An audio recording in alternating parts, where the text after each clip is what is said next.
दोस्तों इस साल का पहला गाना जो आप लोग काफ़ी वेट कर रहे थे कि खेसारी लाल यादव का कब कब कब आएगा, तो लीजिए आप लोगों के बीच पोस्टर आप लोगों को रिलीज कर दिया गया है। बहुत ही कमाल का गाना रखा गया है और इस गाने में नीलम गिरी नजर आने वाले हैं, तो आप लोग वेट भी कर रहे थे।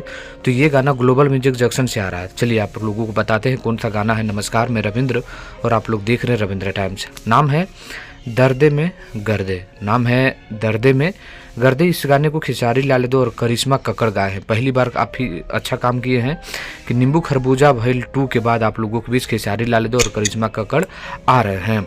गीत अजय बच्चन का है, संगीत आर्या शर्मा का है और ये गाना आप लोगों के बीच कल ही रिलीज हो रहा है। जी हाँ दोस्तों, इसका रिलीजिंग डेट भी सामने आ चुका है। कल सुबह 11 बजे ग्लोबल म्यूजिक जंक्शन के यूट्यूब चैनल के माध्यम से देखने को मिलेगा। तो खेसारी लाल यादव और नीलम गिरी का ये शानदार गाना कल सुबह 11 बजे ग्लोबल म्यूजिक जंक्शन से, नाम है दर्दे में गर्दे। तो वेट करिए कल सुबह सुबह के लिए। बहुत ही कमाल का गाना मुझे जहाँ तक लग रहा है कि होगा। आपको कैसा लगा है कमेंट करिएगा, लाइक करिएगा, शेयर